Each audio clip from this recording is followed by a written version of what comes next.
राधे कृष्णा।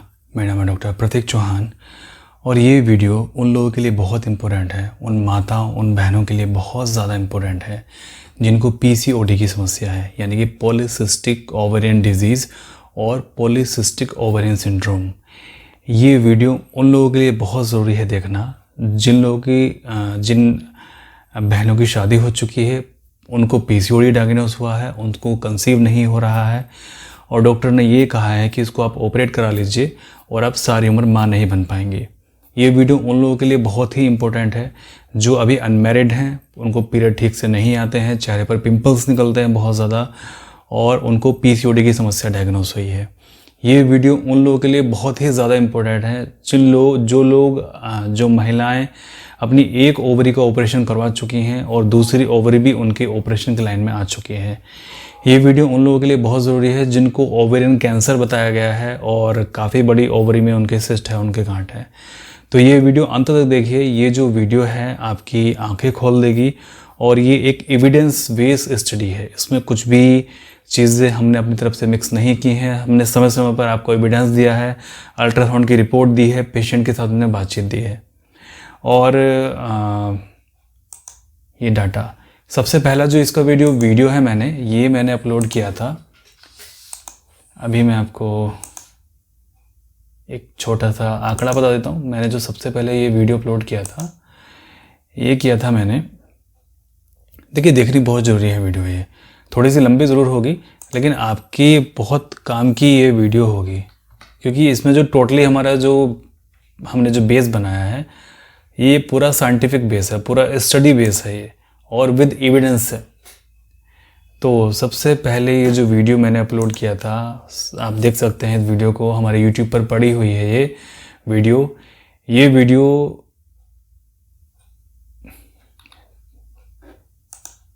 हरे कृष्णा। मेरा नाम डॉक्टर 6 जुलाई 2020 को मैंने वीडियो अपलोड किया था और इस वीडियो को आज मैं दोबारा से शूट कर रहा हूँ। दोबारा से मैंने ये वीडियो डाली है। मैंने तीसरी बार इन पेशेंट का फॉलोअप लिया है और जो सबसे पहली वीडियो मैंने बनाई थी इन पेशेंट की, उसमें इनको सिस्ट थी, एक ओवरी में गांठ थी। इनकी एक ओवरी को ऑपरेट डॉक्टर कर चुके थे क्योंकि उसमें बड़ी गांठ थी और उसका ऑपरेशन वो कर चुके थे। शादीशुदा हैं, बच्चे नहीं थे। फिर जब दूसरी ओवरी में इनके सिस्ट हो गई तो ये डराया गया इनको कि इसमें कैंसर हो जाएगा और इसका आप ऑपरेट करा लीजिए। इनको कैंसर के जांच के लिए भी सजेस्ट किया गया, जैसे कि पहली ओवरी में किया गया था। पहली ओवरी में जांच के लिए सजेस्ट किया कैंसर की, उसमें डायग्नोस हुआ तो उसको ऑपरेट उन्होंने वहाँ पर कर दिया, ओवरी को निकाल दिया। फिर इनको दूसरी ओवरी में बताया गया, दूसरी ओवरी को ऑपरेशन के लिए बताया गया इसी तरीके से। तो उन्होंने कहा कि मेरे पास तो बच्चे नहीं हैं, तो मेरे को बच्चे नहीं होंगे। तो डॉक्टर ने कहा कि अब इसमें हम क्या कर सकते हैं जी, ऑपरेट आप करा लीजिए। तो फिर ये हमारे पास में आई और हमने इनका ट्रीटमेंट किया। ट्रीटमेंट करने के बाद में फिर ये सेकंड नंबर की वीडियो हमने उनका फॉलोअप लिया था, जहाँ पर इनको कंसेप्शन हो चुका है, यानी कि 3-4 महीने के अंदर इनको कंसीव हो गया था, जिसमें सारी की सारी रिपोर्ट्स हमने लगाई हैं साथ में। इनकी जितनी भी अल्ट्रासाउंड की रिपोर्ट इनकी हुई है वो हमने लगाई हैं। और जो तीसरी वीडियो आज हमने शूट की है, इनकी तीसरी वीडियो मैंने शूट की थी इनकी लगभग नवंबर 2020 में। रो रहा है। क्या नाम रखा? हिबा जी। हिबा ये बुड्ढे खड़ो हो जाओ। इसको दूध अपना पिला रही हैं जी। ओके, आ जाओ आओ। हंसी आ रही है। आ जाओ। आप खाने में मैं क्या लूँ? और मैं 11/3/2021 में डाल रहा हूँ। मेरे को समय नहीं मिला डालने का एक्चुअल में। तो ये मैंने नवंबर में बनाया था, लगभग 11 या 12 नवंबर को मैंने वीडियो बनाई थी इनकी। और इनके पास में आज खुद का एक बच्चा है, खुद का एक इनके पास में बेबी है। उस बेबी की भी वीडियो साथ में है। तो अब देखिए कि किस तरह से कई माताएं बहनें अपनी दोनों ओवरी का ऑपरेशन करा के अपनी ज़िंदगी को ख़राब कर चुकी हैं। हरे कृष्णा। मेरा नाम डॉक्टर प्रतीक चौहान। चलिए हम एक पेशेंट की चर्चा आज और कर लेते हैं। तो मैं बीच बीच में आपको इनके बारे में एक्सप्लेन करता रहूँगा। तो ये हमारी पेशेंट हैं। चलिए मुझे आप सबसे शुरू से आप बताइए, सबसे स्टार्टिंग से। मेरे पास आप इलाज किस चीज़ का करने के लिए आए थे? ये जो मेरे दर्द हो रहा था ना पेट में, और मैं आपके पास ये अल्ट्रासाउंड लेकर आई थी। सिस्ट थी आपको, गांठ थी आपको, और कंसीव नहीं हो रहा था आपको। तो स्टार्टिंग में शायद मुझे दिक्कत तो आपने यही बताया थी ना कि एक सिस्ट है, उसका एक ऑपरेशन हो चुका है आपका, और दूसरे में भी सिस्ट, अभी दूसरे में भी सिस्ट है आपकी, और बच्ची शायद है ना आपके पास, एक बच्ची है, और ये दूसरा बार गर्भ ठहरने में बहुत मुश्किल हो रही है। गर्भ ठहर रहा था ना आपका। ओके, तो अभी आपने मेरे पास से इलाज अपने अगस्त में शुरू किया था, सितंबर, अक्टूबर, नवंबर। तो ये हमारे पेशेंट हैं, इनको ओवरी में सिस्ट थी, जिनकी ट्रीटमेंट कराने के लिए मेरे पास में आई थी।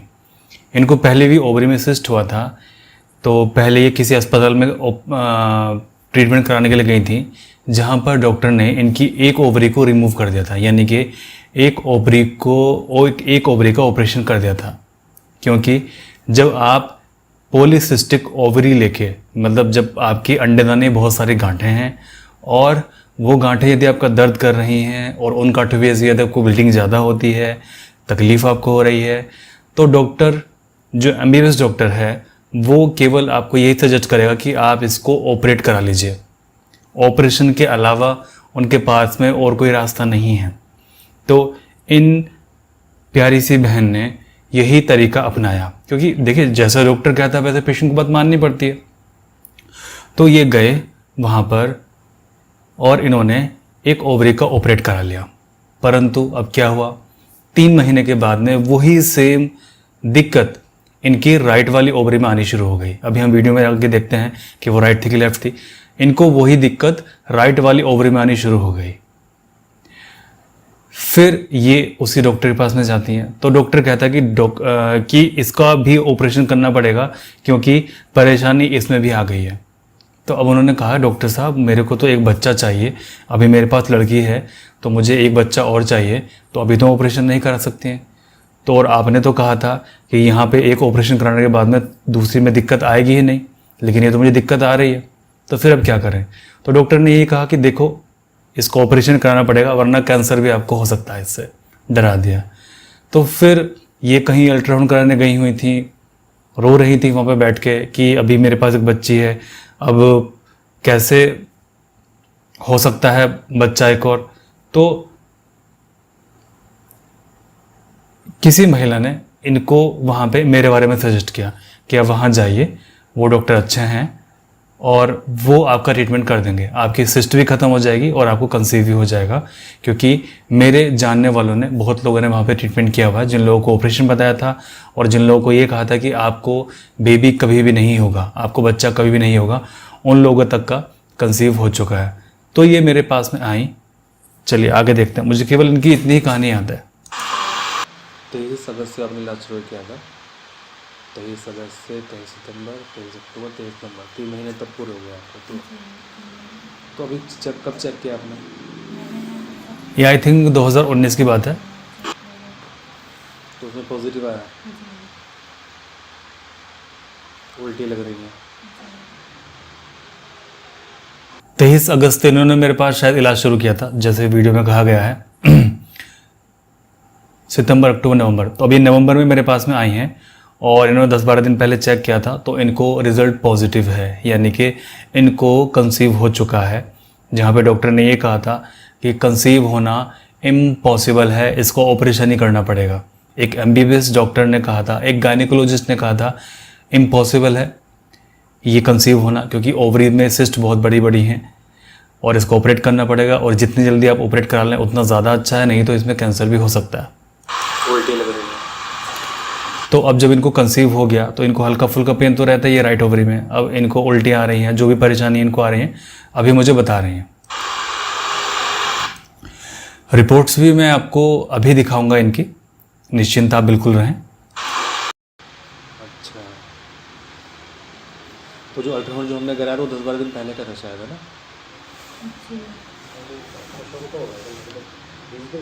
अल्ट्रासाउंड के बाद ही आपने चेक किया? कितनी बार चेक किया? एक बार किया। ओके। गाड़ी लाइन थी? उस समय मेरे पास एक बार चेक करा के आई थी और इसीलिए जल्दी से आ गई थी क्योंकि इनको भरोसा नहीं हो रहा था कि मेरे कंसीव हो गया। और देखिए एक बार जब हम चेकअप जब करते हैं तो उसमें कुछ क्लियर पता नहीं होता, इसलिए मैं इनसे पूछ रहा हूँ कि क्या आपने एक ही बार चेक किया था, क्या लाइन गाढ़ी थी उसमें? तो अभी क्या परेशानी आपको हो रही है सबसे ज़्यादा, मुझे वो चीज़ बताइए। मेरे को सब यही हो रहा है, मुझे तो यहाँ पे दर्द होता है चारों ओर से, मुझे तो यहाँ दर्द होने लगता है। अभी ये दर्द कितना है आपको? मुझे तो बस अब तो इस टाइम तो हल्का महसूस हो रहा, और बहुत से टाइम में बहुत ज़्यादा होने लगता है। बहुत से टाइम में? 2-2 मिनट के बाद ऐसे होने लगता है। अचानक से उठता, अचानक से बंद हो जाता है? जी। इन्होंने कहा कि कभी कभी तो इनको दर्द बहुत ज़्यादा होता है और कभी कभी दर्द इनका कम होता है। मैं जब फर्दर इन्वेस्टिगेशन में गया इनकी, क्योंकि जब मेरे पास में दवाई लेके गई है तो उस समय मैं इनसे पूछ नहीं पाया था। फिर अगली बार जब भी मेरे पास में आए तो इनका दर्द कम नहीं हुआ था। फिर मैंने इनसे पूछा कि आपने कहा कि कभी कभी तो मेरा दर्द बहुत कम होता है, कभी कभी बहुत ज़्यादा होता है, तो ये ज़्यादा कब होता है? क्योंकि मैंने इनको गौर करने के लिए कहा था इस हफ्ते कि आप दर्द के बारे में गौर करना कि दर्द आपको ज़्यादा कब होता है, क्योंकि इन्होंने कहा कि कभी दर्द ज़्यादा होता है कभी कम होता है, बट मेरे को बता नहीं पाई है कि कब ज़्यादा होता है और कब ये कम होता है। क्योंकि मान लीजिए अगर कोई दर्द टाइमिंग के हिसाब से आता है कि लास्ट कीजिए 3 बजे आना तो 3 ही बजे आना है, रात के 2 बजे आना तो रात के 2 बजे ही आना है, तो इस तरह से मैंने इनको गौर करने के लिए बोला था। या फिर क्या चीज़ खाने पीने के बाद में इनका दर्द बढ़ जाता है, मैंने वो चीज़ गौर करने के लिए बोला था इनको। तो जब ये अगली बार आई तो उन्होंने मुझसे कहा कि डॉक्टर साहब जब मैं कोई खट्टी चीज़ खाती हूँ जैसे दही, कढ़ी, मट्ठा, रायता, तो मेरा दर्द बढ़ जाता है। जब मैं कोई नॉन वेज वाली चीज़ खाती हूँ तब मेरा दर्द ये बढ़ जाता है, और जब मैं कोई तीखी चीज़ें खाती हूँ जैसे कोई भी तीखा नमकीन तो मेरा दर्द बढ़ जाता है। तो ये सारी चीज़ें खाने से मेरा दर्द अपनी पीक पे पहुँच जाता है। अदरवाइज़ अगर मैं खाना नॉर्मल खाती रहूँ, रोटी, दाल, सब्जी, नॉर्मल स्वाद वाला, तो मुझे कोई तकलीफ़ इसमें परेशानी नहीं होती। और मैंने इनको यही कहा था कि खाने में खट्टा नहीं खाना है और नॉनवेज नहीं खाना है, जो कि मैं अपने हर एक पेशेंट को मना करता हूं, क्योंकि ये चीज़ें आपके शरीर के अंदर अग्नि को प्रज्वलित कर देती हैं, जिससे आपके शरीर के अंदर रोग बढ़ने की संभावना बहुत ज़्यादा हो जाती है। वाला इस तरह का होता है और होता रहता, उसके बाद इसको हल्के से दर्द को करते रहेंगे ना तो हल्का हो जाएगा। अच्छा, जी। तो जैसे आप दर्द में आपको किस पोजीशन में रिलीफ मिलता है? जैसे मान लीजिए अगर आप सीधे कमर के बल लेट जाएं आपको तब आराम मिलता है, या जब आप उल्टा होकर लेटें आपको तब आराम मिलता है, या फिर जब पैरों को मोड़ के लेटें तब आपको आराम मिलता है, या फिर अगर आगे इस तरह से झुक के बैठ जाएं तो आराम मिलता है, या फिर कुर्सी पर अगर पीछे ऐसा करके हो जाए तो आराम मिलता है? कैसा आराम मिलता है आपको? तो वैसे तो मैंने महसूस नहीं किया। फिर भी जैसे आपको दर्द होता है तो किस देखिए, पोजीशन में लेट? अब मैंने इनसे फर्दर मैंने इन्वेस्टिगेशन से की कि दर्द में आपको आराम कैसे मिलता है, कि आगे झुक के, पीछे झुक के, दाएं करवट लेट के, बाएं करवट लेट के, या फिर इस तरह से करके या उस तरह से करके, क्योंकि ये हम दर्द के बारीक बारीक चीज़ों को इससे पकड़ लेते हैं और हमें बहुत ईजी होता है चुटकियों में दर्द गायब करना, क्योंकि इस तरह की दवाई हमारे पास में है। तो इन्होंने कहा कि मैंने गौर नहीं किया, तब मैंने कहा था कि अगले हफ्ते मेरे पास में गौर करके आना ये सारी चीज़ें। क्या पसंद करती हैं? बस लेटे हैं, काम वाम करते ही हूँ ना, इस टाइप में ज़्यादा होता है। ठीक है, जी, बैठी हूँ मैं, झुक के ज़्यादा काम करने को बहुत जल्दी होगा। ओके। तो फिर जैसे मान लीजिए आपके दर्द हो रहा है जी। तो उस समय कैसे बैठती हैं, कैसे लेटती हैं आप उस समय तो दर्द आपको ज़्यादा होता है? अभी देखिए पूछताछ चल रही है, इन्होंने जो मेरे सीधे सीधे प्रश्न थे इनके उन्होंने उत्तर नहीं दिए, फिर मैंने प्रश्नों को घुमा फिरा के पूछना शुरू किया। उसके घुटने लगा बैठ लेती हूँ। तो मैंने इनसे पूछा कि आप जब ये दर्द आपको होता है उस समय आप किस तरह से लेटती हैं, किस तरह से बैठती हैं, आप मुझे ये बताइए। आप मेरी बात को समझिए। दर्द हो रहा है जब आराम मिलता है ना, किस तरीके से मिलता है? आराम किसी तरीके से नहीं, बस इसको दर्द को ऐसे सहलाती रहूँगी पैरों को, बस तक हाँ, मतलब बैठ के सहलाती हैं, लेट के सहलाती बैठ हैं? के। बैठ के सहलाती जी। हैं। और जैसे मान लीजिए रात में दर्द हो रहा है, रात के समय तो लेटने का है, जी। तो मान लीजिए अगर आपको दर्द हो रहा है तो सहलाएंगी या लेटे पैर लेटे सीधे सीधे लेटेंगे, जी। पैरों को मोड़ के लेटेंगे? नहीं, पैर को मोड़ लेती हूँ, सीधे लेटे। आराम कैसे मिलता है आपको ज़्यादा? बस सहलाने से मिलता है। कभी सिकाई करके देखी कभी दर्द की? सहला के बाद मिलता है।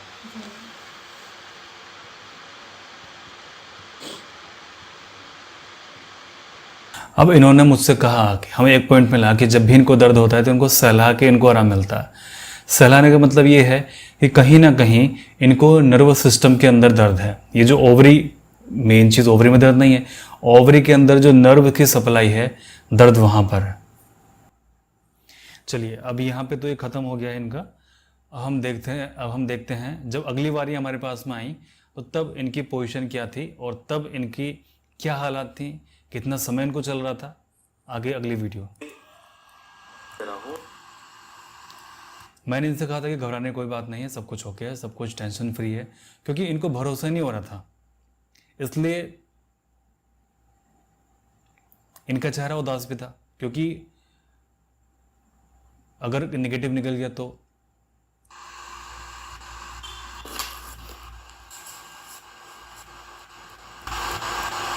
वीक का है आपको।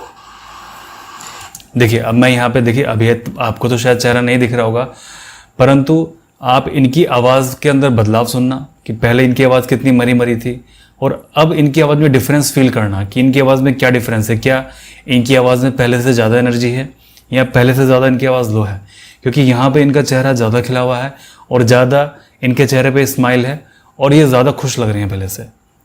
आपको तो नहीं दिखाई दे रहा केवल, लेकिन आप इनकी आवाज़ से इनको फील कर सकते हैं। अभी आपने इनकी आवाज़ सुनी पहली वीडियो में, ये था नवंबर का महीना, और अब हम देखते हैं। इसमें 18 वीक का है आपको। 18 वीक मतलब 4 5 20 लगभग 4.5 महीने। तो ये नवंबर में आई थी, तो नवंबर के बाद में 4.5 महीने कितना हुआ? लगभग ये फरवरी मार्च की वीडियो है, फरवरी मार्च 2020। लगभग 4.5 महीने का है ना इसमें कंसीव आपको। तो ठीक है, क्या परेशानी हो रही है आपको? डॉक्टर, मुझे फिर ये परेशानी हो रही है, चुभन? ऑपरेशन की जगह है ना, उसमें दुखन दर्द हो रहा है। जहाँ पे ऑपरेशन कराया है उसमें दुखन दर्द हो रहा है। चलिए, मैं थोड़ा सा भूल गया आपका।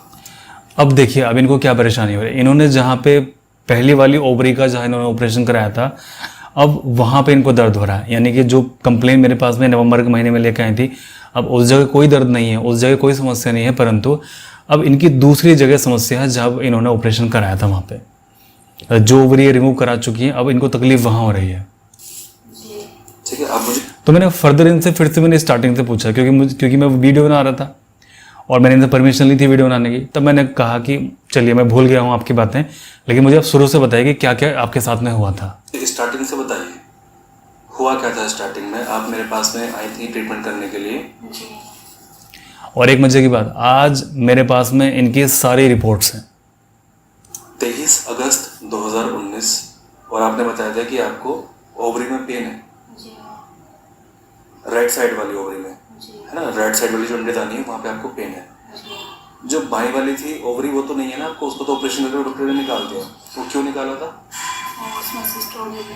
उसमें सिस्ट हो गई थी, इसलिए उन्होंने ऑपरेशन करके निकाल दिया। अच्छा, उस समय राइट में कोई नहीं था आपका, राइट साइड ओवरी में कुछ नहीं था आपको।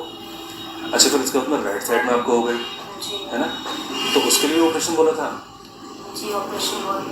कि इसको भी निकाल देंगे। इसके लिए आपने ट्रीटमेंट किया हमारा 23 अगस्त 19 से। सिस्ट के लिए उन्होंने ऑपरेशन बोल देते कि उसका ऑपरेशन ही है, इसके बिना ठीक नहीं होगा जी। आपने ये अल्ट्रासाउंड कराया था, तो ये तो लास्ट जब हुआ था ना, ये चीज़ निकली थी डॉक्टर साहब, देखिए थे आपने वो? हाँ, मुझे पता है। ये नॉर्मल है। लास्ट में जो आपने कराया उसके बाद तो ये नॉर्मल आया था।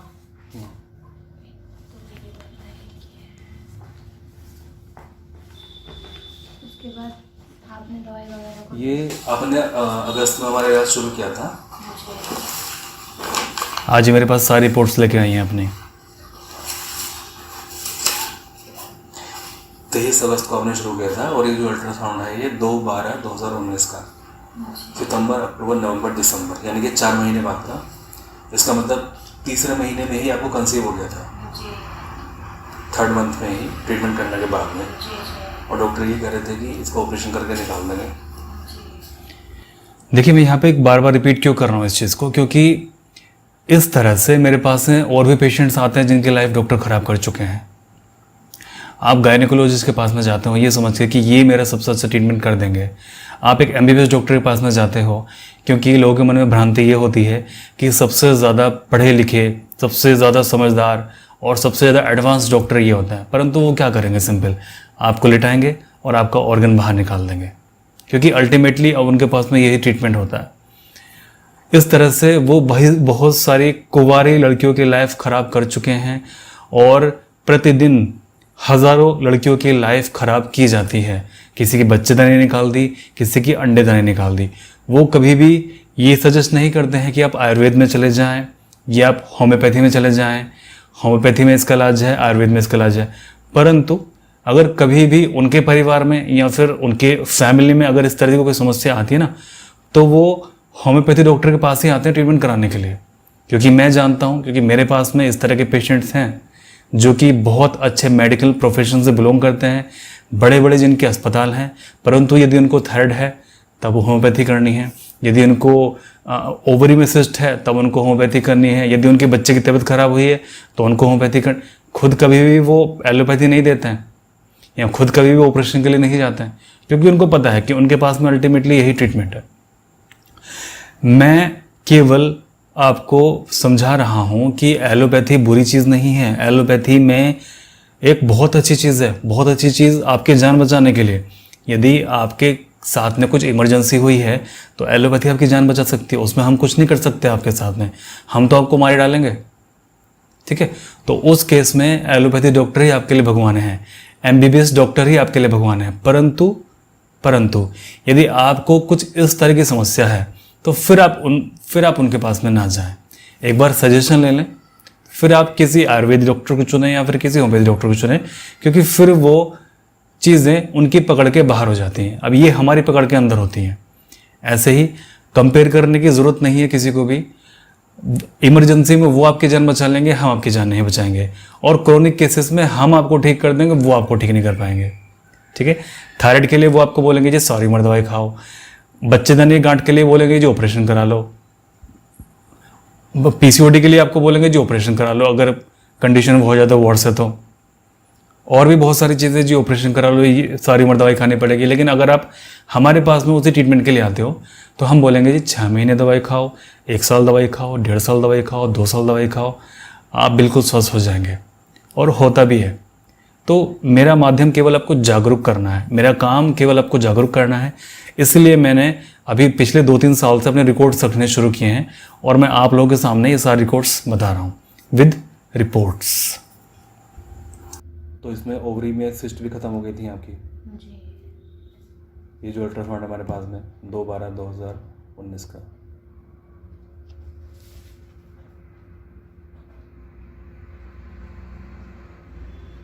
ठीक है, तो अभी क्या परेशानी आपको हो रही है? जो टांके तो उसमें दर्द हो रहा है आपको? जी बस ये दर्द होता है डॉक्टर साहब। इस तरीके से होता है 1-2 मिनट में बैठ भी जाऊँ, लेना पड़ रही होएगा ना। पिछली बार ये डाउट में थी कि इनको कंसीव हुआ भी है कि नहीं भी हुआ है, और इस बार ये पता ही है इनको कि इनको कंसीव, क्योंकि 4 महीने तो हो चुके हैं ऑलरेडी। कौन सी तरफ काम करने के लिए कौन सी तरफ दर्द हो रहा है आपको? राइट साइड की लेफ्ट साइड? राइट लेफ्ट दोनों साइड में हो रहा है, जहाँ तक ऑपरेशन है। जहाँ तक ऑपरेशन है, मतलब खोल के किया था पूरा ऑपरेशन? नहीं सर्जरी वाला है, लेकिन उसी में इतनी जगह दर्द होता है। या तो ये स्क्रीन में होता है, स्किन की वजह से है। चलिए वो ठीक हो जाएगा आपका, मैं मेडिसिन दे रहा हूँ आपको, हो जाएगा ये भी ठीक। बीच में तो ये लगभग थोड़ा कम ही हो गया था, फिर थोड़ा बेहतर था, अब और ज़्यादा सा हो रहा है जैसे पहले था। बार बार ही दर्द होना एकदम से।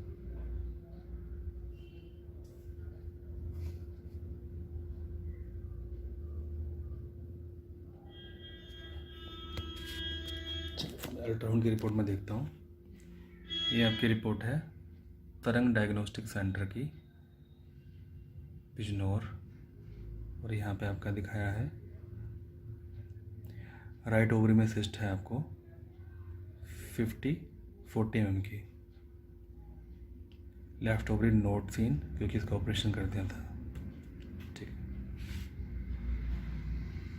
ये है आपका 14/6/19। 14/6/19 के बाद में आपने कराया ये इधर डायग्नोस्टिक पे। ट्रीटमेंट के बाद में यहाँ पे आया, राइट ओवरी में सिस्ट आई थी आपकी, बट उस जगह जो आपको बताया था हेमोरेजिक सिस्ट वो नहीं बताई है। एंडोमेट्रियोमा जो था आपको यहाँ पे वो नहीं है, वो ख़त्म हो गया आपका। दो चीज़ें ख़त्म हुई इसमें से। फिर आपने 1/11/2019, फिर ये 2/12/2019 निदान डायग्नोस्टिक सेंटर, और ये यहाँ पे कंसीव आपका ये हो गया निदान डायग्नोस्टिक सेंटर। ठीक है, इनको एंडोमेट्रियोमा भी था, यानी कि यूट्रस में भी इनको था, तो वो भी इनका ख़त्म हो गया साथ में।